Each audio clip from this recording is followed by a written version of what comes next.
Welcome back, everybody. Today we're going over this shotgun that you guys see in my hands right now and that you saw me shooting throughout the intro. This is the Beretta 1301 Langdon Tactical Edition, and basically we'll kind of walk back to the 1301. If you guys haven't seen my original video on the Gen 1 1301, I think I had it titled something like Great Shotgun, but it has a fatal flaw or something like that. And the fatal flaw on the Gen 1 edition rather of the 1301s was the release lever here. If you actually bumped it the wrong way at the wrong time, it could cause two shells to release and it could get you into a pretty nasty malfunction.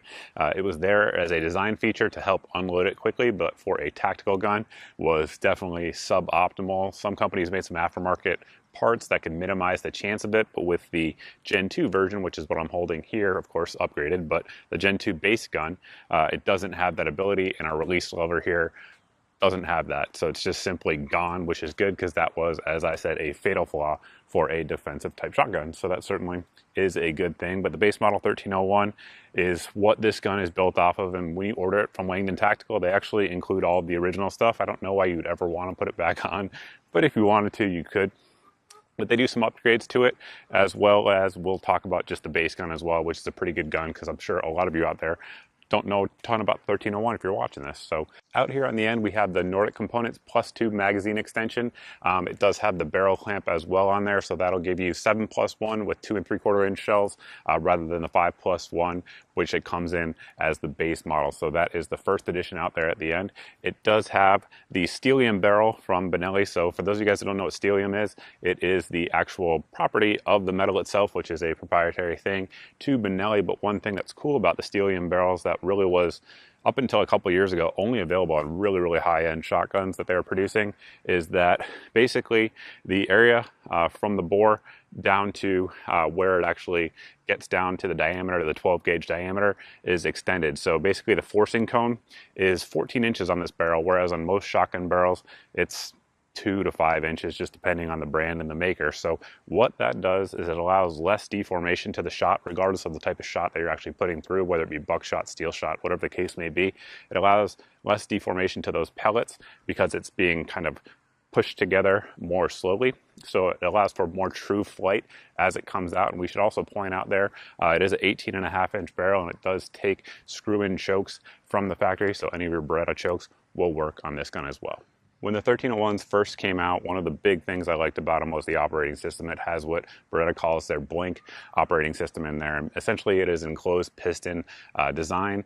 It reduces the amount of gas that comes back into the action. It also incorporates a rotating bolt head here. So it's a very fast action. According to Beretta, I have no way to verify this. It's 36% faster than any other semi-auto system on the market. I will tell you, it is a fast gun. We'll talk about the Benelli M4 here in just a second. But I can outshoot a Benelli M4, i.e. I can run the trigger faster than it actually fires. I cannot outrun this gun, so it is a very fast system for sure. However, like I was saying, it has minimal gas blowback as well, so your recoil impulse relative to the weight of this shotgun is, I mean, it's excellent compared to, again, other semi-automatic shotguns, pretty much all of which weigh considerably more. It has about a similar feel to it. So, for example, like the Jerry Miculek 930, shooting the guns back to back, they feel very similar. However, this thing is significantly lighter. So for shooters who may struggle just to kind of keep a gun up, specifically shotguns, it kind of makes that issue a moot point. And if you're firing buckshot or slugs, which is the majority of what we fired through it, it tends to tame the recoil impulse of those for sure. Those tend to be shoulder bruisers in a lot of semi-automatic shotguns. Both from a visual and performance standpoint, the addition of the mag pull furniture here definitely makes a huge addition. So both of these pieces here work with Aridus Industries adapters. So up front here we have the Aridus Industries adapter, which allows for the use of a Zhukov 4N from Magpul. So it's originally designed for AKs, for folks that don't know. But you have your M-LOK slots here at the 3 and 9 o'clock positions, and then as well down here on the bottom. So if you want to add a light laser, any of those sorts of things, if you want to use it in a defensive role, that's definitely something I would recommend doing. It makes it much easier than with the traditional 1301 4N that was on there. Additionally, we have our B5 hand stop there just for some consistent hand placement, but really you could run anything on there you want to in whatever configuration you want to, and you still have the heat shielding on the inside, which certainly is nice. Pretty tough to get a semi-automatic shotgun hot enough. That could be a problem on like a AK, but it is nice to know it is there if you do want it. And then additionally, back here on the rear, we have a Magpul. This is a 590 stock, again with the Airtis Industries adapter. Gives you a lot of, again, additional capabilities that the original stock just simply doesn't have. It gives you the ability to add adjustable cheek pieces if you want to change the length of pull. We added a couple spacers in there. I was running it both configurations, of the short configuration then the longer configuration. In the short configuration, just the FYI for me, I'm 6 feet tall, about 200 pounds, just to give you guys a size reference. Sometimes in the short configuration, I was getting my thumb hitting my face there a little bit, so the added length definitely helped minimize that. But you got to run the gun, you got to figure out what works for you. It was really only an issue with me with some hotter buckshot loads, but it was what it was, and when we added that length on there, it didn't happen anymore. We've got the LTT 1301 loaded up with some Fiocchi buckshot, double-aught, and 3 targets. Not sure if any of them will be standing at the end of this magazine, but we will see.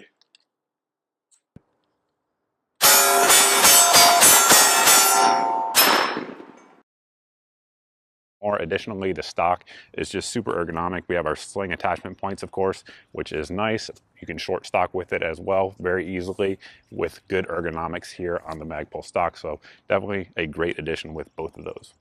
Right before we started filming, I was just looking at the monitor and realized there's a pretty bad contrast here between the receiver and my shirt. I apologize for that, but we're rolling photos that should help explain what I'm about to say. So controls on this gun are oversized. It's like that from the factory, so good on Bretta for that. That is one thing I criticized in the original review. And basically we have our oversized bolt handle there, and you guys can see the rotating bolt design, hopefully. It's an excellent design. This gun has had 0 malfunctions of any kind with any type of loads. We've ran really light loads through it, and again, the majority of it was hotter stuff, but 0 malfunctions, as well as the Gen 1 1301 that you guys have seen previously, 0 malfunctions. So the system is super, super reliable, and that's not always the case with semi-automatic shotguns. In fact, I would say it's almost never the case. So that certainly is a good thing. Again, we have our release here, and our bolt lock is at the back here. If you guys want to, if I could actually do it, there we go. If you actually want to lock your bolt back, and then when you want to run it, you're just going to hit it like that. It goes home. We have good beveling there, again, from the factory, so it's easy to load, much easier than the original generation. And when I was looking in there, I just realized we do have our enhanced follower as well from Nordic Components, which I failed to mention in the intro. Safety is a cross bolt safety, so if you see the red there on the bottom, you're on fire. If not, you are on safe. So it's a very intuitive system for a lot of folks who grew up around like 870s and many other guns out there, not just shotguns. There's a lot of guns that use a cross-bolt safety type of design. And again, as you guys can see, all the controls here, really intuitive. The trigger on this is fantastic. So, I mean, there's not a lot of shotguns that have bad triggers, so it's not super uncommon, but I mean, it breaks so clean. It's got a little bit of creep, and then it breaks right at 3.5 pounds. Send it home. Very, very clean. Cannot be mad about it at all. And of course, when you hit that trigger, it's going to cause your lever there to go out, and you can just run it home. If it had another round in the magazine, it would cycle it, right? I'm sure there's some folks who didn't know that, so I figured I would point that out.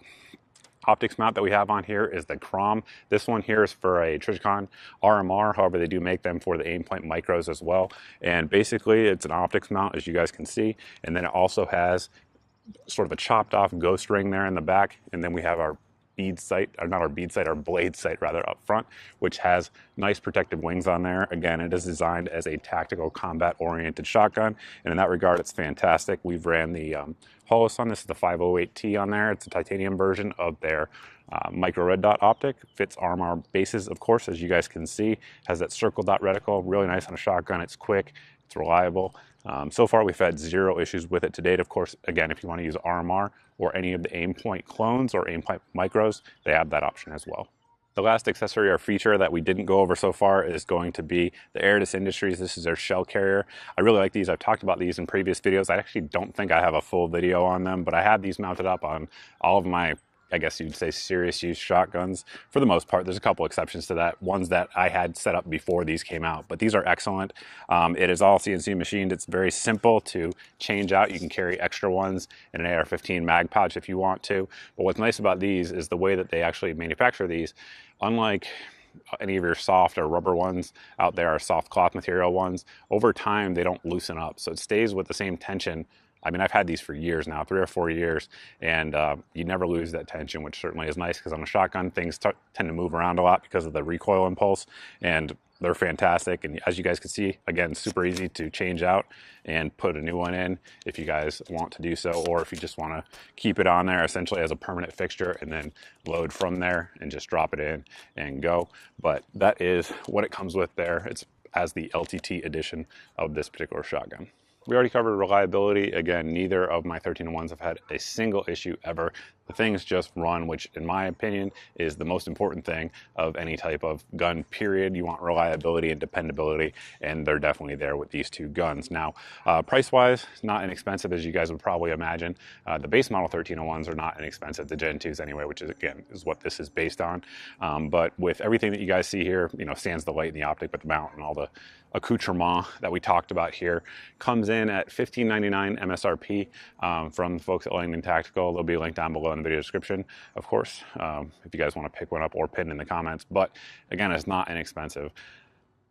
That said, in terms of the worth proposition that people always ask me about, I can never really say for you, because worth is different for me than it is for me 20 years ago, and might be different for me 20 years in the past. But it's a fantastic shotgun. And in the past, people have always asked me, you know, in terms of semi-auto or pump gun, I always have said, typically, you know, if you were to ask me before I got into the 1301s, I've basically said, if you're talking about defensive use, home defense type use, and you're asking a semi-auto or pump gun, I would always say, unless you can get an M4, which is what we have here, Benelli M4, then I would recommend a pump gun, simply because there was no semi-auto that I had used personally that was reliable enough with all types of different loads and all types of different conditions that I would trust, right? Outside of the M4. The M4 is a fantastic gun as well. Well, I mentioned it in the, I guess, the Gen 1 version of it, is that if the 1301s didn't have that fatal flaw, I would probably assign that to it. And with this particular version here, especially with all the upgrades that it has, I would assign this to it as well. It's a fantastic gun. I recommend it as a fighting gun 100%. It's an excellent action. It's a fast action. The recoil impulse on it, again, for the weight of it, which is relatively lightweight, is excellent, especially with all the upgraded accessories that we have here. It's one of the few shotguns that is a somewhat factory gun, I guess you could say, because it is a factory offering from Langdon Tactical, that comes ready to fight out of the box. And that's just not super common out there for shotguns. Generally speaking, they tend to be sporting guns that people have to fix to make them fighting guns. Well, this one certainly isn't that. Comes right out of the box, ready to hit the range. And once you verify, of course, that everything works well and pattern it and all that sort of stuff, use as a home defense gun if that's what you want to do. So that's pretty much it, guys. If you have any questions about the shotgun here that we didn't cover, or that we did cover and you want, you know, further explanation on, by all means, post down below in the comment section. If you guys want a duel, an M4 versus 1301 LTC, let me know.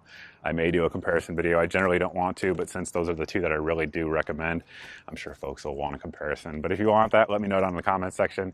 Either way, guys, if you have a question that you actually need answered, the best place to reach me is over at my Facebook page. I see all the messages I get over there. Sometimes it takes me a while to get to you, but here on YouTube or elsewhere that I post videos, I don't always see them, just because of the way the comment system works these days. So there is that. These things go on sale. If we have a code or any of those sorts of things, we'll post it up on Facebook. We'll also send it out my email. You can sign up for my email over at Facebook, again, under the sign up tab, or at mrgunsandgear.com under the sign up tab. But yeah, that's pretty much it, guys. Thanks for watching. I truly appreciate it, and I look forward to seeing all of you in the next video.